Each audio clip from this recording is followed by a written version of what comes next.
नमस्कार दोस्तों, हर कोई बिजनेसमैन बिजनेस को रन करने के लिए कैस्केड लोन चाहता है। इसलिए क्योंकि जितना दिन के लिए आप पैसा यूटिलाइज करोगे बिजनेस में, उतना दिन के लिए आपको इंटरेस्ट पे करना होता है। जैसे ही आप दोबारा अकाउंट में डिपॉजिट कर दोगे, उस टाइम पे आपको इंटरेस्ट देने का जरूरत नहीं है। और फिर से आपको बिजनेस के लिए पैसा का जरूरत है, तुरंत आप पैसा वहाँ से उठा भी सकते हो। इंटरेस्ट यहाँ पे आपको पे कम करना पड़ता है, इसीलिए आपका बिजनेस का खर्चा भी कम होता है और प्रॉफिट भी ज़्यादा होता है। ऐसा कैस्केड लोन लेने के लिए बैंक में आप कैसे अप्लाई करोगे? कैस्केड लोन के बारे में थोड़ा और डिटेल में समझ लेते हैं। मान लो अब एक प्रोडक्शन यूनिट रन करते हो, कोई नया प्रोडक्ट बनाते हो।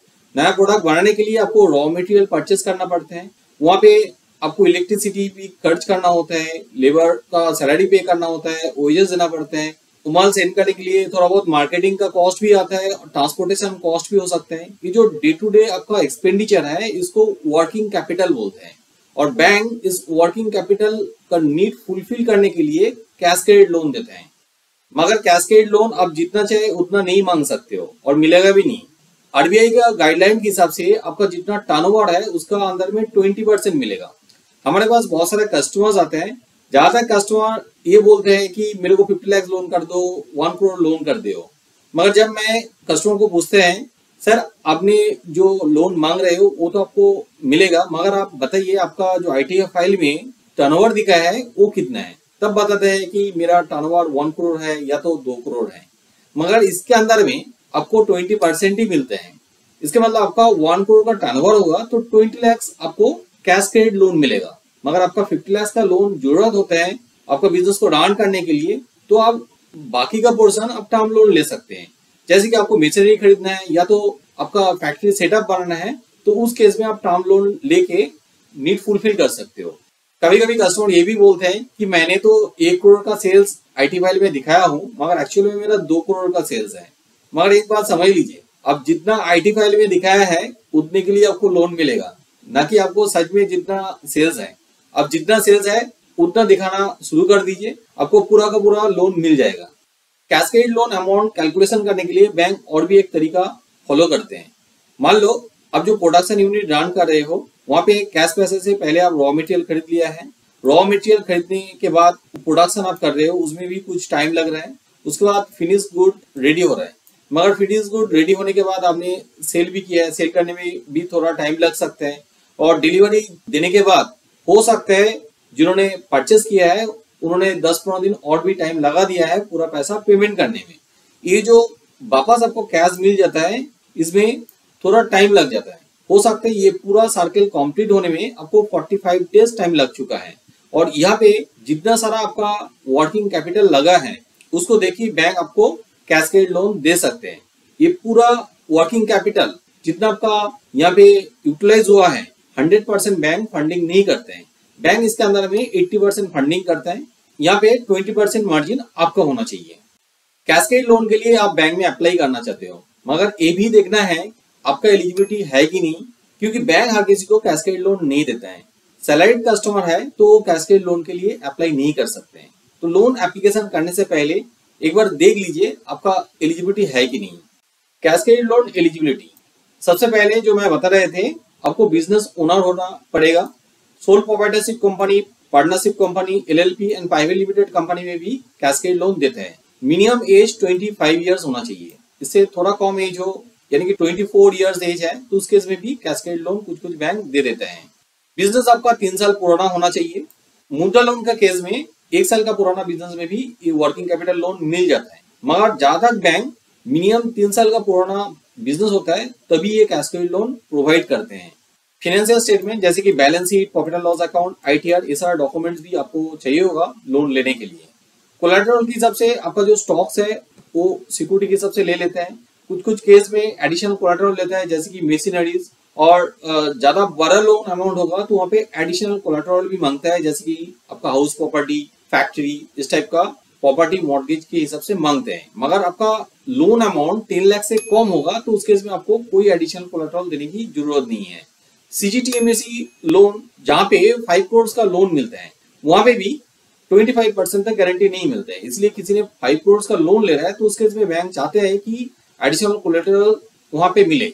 क्योंकि 1 करोड़ का लोन वहां पे अनसिक्योर लोन हो जाता है। इसीलिए जहां तक बैंक में जब CGTMSE स्कीम पे भी आप लोन लेने के लिए जाओगे तो वहां पे भी बैंक बताते हैं कि कम से कम आप 50% का वैल्यूएशन के हिसाब से एक कोलैटरल सिक्योरिटी हमें दे दो। यानी कि आपको 1 करोड़ का लोन चाहिए तो यहाँ पे 50 लाख वैल्यूएशन का एक प्रॉपर्टी आप सिक्योरिटी के हिसाब से दीजिए। मगर ये CGTMSE स्कीम के अंदर में आपका कैस्केड लोन नहीं है, तो नॉर्मल कैस्केड लोन आप लेना चाहोगे तो वहां पे हो सकता है जितना आपका लोन अमाउंट है उतना वैल्यूएशन का प्रॉपर्टी सिक्योरिटी के हिसाब से बैंक मांगते हैं। मान लो 1 करोड़ का आप लोन लेने के लिए जा रहे हो तो वहां पे 1 करोड़ का प्रॉपर्टी मांग सकते हैं। इसके अंदर में हो सकता है कि आपका हाउस प्रॉपर्टी हो, फैक्ट्री हो, ये सारा मिला के 1 करोड़ हो सकते हैं। रेवेन्यू एंड कैश फ्लो, देखिए जो टर्नओवर आपने दिखाया है IT फाइल में, वो टर्नओवर आपका बैंक में भी रिफ्लेक्ट होना चाहिए। वहां पे बैंक में ट्रांजेक्शन आपको अच्छा रहे, टर्नओवर के हिसाब से रहे, कम से कम 80% रहे, तो वहां पे टर्नओवर के हिसाब से कैस्केड लोन मिल जाता है। मगर उससे कम टर्नओवर रहे, 50% टर्नओवर हो या तो उससे कम ट्रांजेक्शन आपका बैंक में दिख रहे हैं, तो उस केस में आपका टर्नओवर के हिसाब से कैस्केड लोन नहीं मिल सकता है। कुछ बैंक आपको कैस्केड लोन नहीं भी दे सकते हैं। सिविल स्कोर जो हमें सबसे पहले बताना चाहिए था, क्योंकि हर लोन में सिविल स्कोर चेक किया जाता है। यहाँ पे भी सिविल स्कोर चेक करते हैं, इंडिविजुअल सिविल स्कोर चेक करते हैं, साथ में कंपनी क्रेडिट रिपोर्ट भी चेक करते हैं। सिविल जिसको सिविल रैंक कहते हैं, सिविल रैंक 1 से लेकर 5 के बीच में होना चाहिए। इससे ज्यादा रैंक होगा तो ज्यादा PSU बैंक वहां पे लोन नहीं प्रोवाइड करते हैं। और इंडिविजुअल सिविल स्कोर 750 से ज्यादा हो तो वहां पे आसानी से लोन मिल जाता है। कम से कम 700 प्लस रहे तो भी कुछ बैंक वहां पे लोन दे देते हैं, मगर इससे कम स्कोर रहे तो वहां पे लोन मिलना मुश्किल होता है। आपका क्रेडिट रिपोर्ट में settlement, return of overdue, suit file जैसा नेगेटिव स्टेटस रहे तो वहां पे आपका लोन नहीं मिलेगा। आपका सिविल स्कोर भी बहुत कम है तो उस केस में भी आपको लोन रिजेक्ट हो जाएगा। अब लोन एप्लीकेशन करने से पहले क्रेडिट रिपोर्ट चेक कर लीजिए, वहां पे कोई एरर रहे, कोई गलत इंफॉर्मेशन की वजह से आपका सिविल स्कोर कम रहे तो पहले आप उसको रेक्टिफिकेशन कर लीजिए, उसके बाद ही अप्लाई कीजिए। आप रेक्टिफिकेशन कैसे करोगे इसके लिए मेरा एक कंप्लीट ट्यूटोरियल है मेरे यूट्यूब चैनल में। उस ट्यूटोरियल का लिंक भी मैं नीचे डिस्क्रिप्शन में देके रखा हूँ, वो ट्यूटोरियल आप चेक कर लीजिए, आप खुद ही सिविल रिपोर्ट रेक्टिफिकेशन कर सकते हो।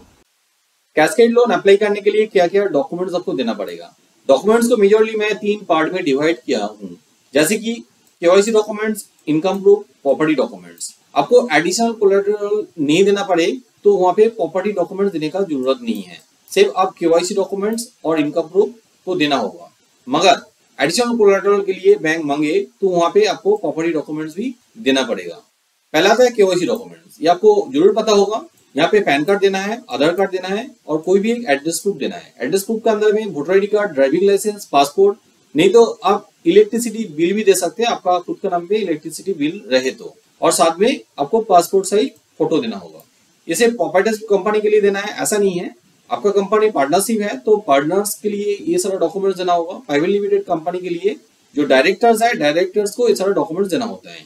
प्रूफ ऑफ बिजनेस रजिस्ट्रेशन, जहाँ पे आपको ट्रेड लाइसेंस देना है, उद्यम आधार रजिस्ट्रेशन आपको देना पड़ेगा। साथ में और कोई लाइसेंस देने की जरूरत है, जैसे कि फूड लाइसेंस, ड्रग लाइसेंस, ये सारा लाइसेंस रहे तो वो भी आपको देना पड़ेगा। आपका बिजनेस पॉल्यूशन कंट्रोल के अंदर में आता है, जहाँ पे आपको सर्टिफिकेट लेना होता है तो वो सर्टिफिकेट भी यहाँ पे सबमिट करना होगा। पार्टनरशिप कंपनी के लिए पार्टनरशिप डीड देना पड़ेगा, पार्टनरशिप कंपनी का पैन कार्ड देना है। प्राइवेट लिमिटेड कंपनी के लिए प्राइवेट लिमिटेड कंपनी का pan card, ROC registration certificate, MOA, AOA, ये सारा डॉक्यूमेंट्स प्रोवाइड करना होगा। अब आता है proof of income. Income proof के अंदर में आपको IT फाइल सबमिट करना है। IT फाइल के अंदर में आपका profit and loss account, balance sheet, ITR सारा डॉक्यूमेंट्स देना है। और यहाँ पे profit and loss account, balance sheet में CA अटेस्टेड रहना चाहिए और साथ में यूडिन नंबर भी रहना चाहिए। आपका कंपनी में ऑडिट होता है तो उस केस में आपको 3CB 3CD भी यहाँ पे सबमिट करना होगा। साथ में लास्ट 6 मंथ्स का बैंक अकाउंट स्टेटमेंट आपको देना पड़ेगा। कुछ बैंक यहाँ पे 1 साल का स्टेटमेंट भी मांग सकते हैं, जहाँ पे आप बिजनेस ट्रांजेक्शन करते हो। और प्रेफरेबली एक करंट अकाउंट होना चाहिए। आपका बिजनेस में GST इंप्लीमेंट है तो उस केस में GST रजिस्ट्रेशन सर्टिफिकेट देना है और last 1 year bank account statement देना है। ऐसा नहीं कि GST रजिस्ट्रेशन नहीं रहने से आपको लोन नहीं मिलेगा, ऐसा नहीं है। आपका कंपनी में GST इंप्लीमेंट नहीं रहे तो ये डॉक्यूमेंट देने का जरूरत नहीं हो सकता है। प्रूफ ऑफ एग्जिस्टिंग फैसिलिटी, जहां तक बिजनेस कस्टमर का कुछ ना कुछ लोन रहते हैं तो लोन रहे तो उसको सैंक्शन लेटर देना है और साथ में लोन अकाउंट स्टेटमेंट भी देना पड़ेगा। लोन रिसेंटली क्लोज हो चुका है तो उसका NOC भी सबमिट करना होता है। देखिए, अब कैस्केड लोन के लिए अप्लाई करने के लिए जा रहा है तो उस केस में प्रोजेक्टेड बैलेंस शीट और estimated profit and loss account and balance sheet submit करना होता है। और ये सारा डॉक्यूमेंट्स में सीए अटेस्टेड भी रहना चाहिए, क्योंकि बैंक मैनेजर ये देखते हैं कि लोन लेने के बाद आपका बिजनेस में कैसे प्रोग्रेस हो रहा है और कैसे आप वहां पे रिटर्न कर पाओगे। यहाँ पे आप कॉन्फिडेंट रहोगे तो बैंक मैनेजर भी कॉन्फिडेंट रहते हैं आपको लोन देने में, क्योंकि उनको भी इंटरेस्ट और पैसा वापस चाहिए होता है टाइमली। जैसे मैं बताए थे, एडिशनल कोलैटरल आपको देना पड़े तो उस केस में आपको प्रॉपर्टी डॉक्यूमेंट्स भी देना होगा। प्रॉपर्टी डॉक्यूमेंट्स के अंदर में आता है title deeds, chain deed of the land, यहाँ पे सैंक्शन प्लान भी देना पड़ेगा, बिल्डिंग का जो सैंक्शन प्लान होता है। म्यूनिसिपैलिटी केस में म्यूनिसिपैलिटी से आपको सैंक्शन प्लान रहना चाहिए। कॉर्पोरेशन होगा तो वहाँ पे कॉर्पोरेशन का सैंक्शन प्लान होता है। पंचायत एरिया में होगा तो वहाँ पे पंचायत का सैंक्शन प्लान होता है। मैं ये वेस्ट बंगाल के हिसाब से मैं बता रहा हूँ, अलग अलग स्टेट में ये अलग अलग हो सकता है, मगर यहाँ पे बिल्डिंग सैंक्शन प्लान जरूरत होता है। लैंड का म्यूटेशन सर्टिफिकेट देना होता है। और वेस्ट बंगाल में कोलकाता छोड़ के अलग पर्ड में बीएलआर का म्यूटेशन सर्टिफिकेट देना होता है। Up to date property tax receipt भी देना है। जब आप प्रॉपर्टी मॉर्गेज करने के लिए जा रहा है उस टाइम पे आपका प्रॉपर्टी का टैक्स भी अप टू डेट रहना चाहिए, और ये लोकल जो सिविक बॉडी होता है वहां से लेना पड़ता है।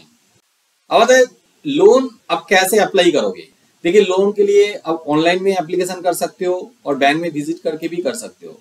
हर बैंक का वेबसाइट हो चुका है, वहां पे डायरेक्टली आप लोन के लिए एप्लीकेशन कर सकते हो और वहां पे डॉक्यूमेंट्स भी अपलोड कर सकते हो। सिमिलरली बैंक मैनेजर के पास जाके भी लोन के लिए एप्लीकेशन कर सकते हो। मगर एक चीज आपको जरूर ध्यान में रखना चाहिए, जो एप्लीकेशन फॉर्म है वो सही तरह से फिलअप कीजिए, ये बहुत इंपॉर्टेंट है। साथ में सारा डॉक्यूमेंट्स एक साथ इकट्ठा करके आप एप्लीकेशन सबमिट कीजिए, क्योंकि डॉक्यूमेंट्स में कोई कमी रह जाए या तो डॉक्यूमेंट छूट जाए तो आपको लोन मिलने में ज्यादा टाइम लग जाएगा, प्रोसेस बीच में रुक जाएगा, कभी कभी लोन रिजेक्ट भी हो जाता है। तो पहले ही सारा डॉक्यूमेंट्स को इकट्ठा कर लीजिए, फॉर्म को सही तरह से फिलअप कीजिए, उसके बाद ही लोन के लिए एप्लीकेशन कीजिए। कैस्केड लोन आप बैंक में कैसे अप्लाई करोगे, इसके लिए मैं एक ओवरऑल आइडिया देने के लिए कोशिश किया हूँ। आपको ज्यादा जानकारी चाहिए तो आप हमें कांटेक्ट कर सकते हो। हमारा हेल्पलाइन नंबर नीचे डिस्क्रिप्शन में दिया हुआ है, यहाँ पे आप आज ही कांटेक्ट कीजिए। यहाँ पे ओवर द फोन आप एडवाइस दे सकते हो और वो भी फ्री ऑफ कॉस्ट। ये नंबर मंडे से लेकर सैटरडे तक ओपन रहते हैं और सुबह 10 बजे से लेकर 8 बजे तक शाम को। अब ये वीडियो रात में देख रहे हैं तो उस केस में आप व्हाट्सएप भी कर सकते हैं, व्हाट्सएप नंबर भी अलग से नीचे दिया हुआ है। व्हाट्सएप करने के बाद नेक्स्ट डे मेरा कोई स्टाफ आपको कांटेक्ट कर लेगी। आप चाहे तो हमारे थ्रू बैंक में कैस्केड लोन अप्लाई कर सकते हो, वहां पे हो सकता है आपको ज्यादा बेनिफिट मिले, क्योंकि कैस्केड लोन या तो इस टाइप का कोई लोन में ज्यादा जानकारी की जरूरत पड़ता है जो हर बिजनेसमैन को पहले से पता नहीं होता है। तो जहाँ पे कोई कंसल्टेंट के थ्रू अप्लाई करने से आपको ज्यादा बेनिफिट मिल सकता है। मेरा ये वीडियो अच्छा लगे तो जरूर लाइक कीजिए, मेरा चैनल को सब्सक्राइब कीजिए। मैं ऐसे civil score related, loan related video regularly बनाता हूँ। हाँ, जरूर बेल आइकन को दबा दीजिए ताकि उस वीडियो का नोटिफिकेशन आपके पास चला जाए। वीडियो एंड तक देखने के लिए बहुत बहुत धन्यवाद।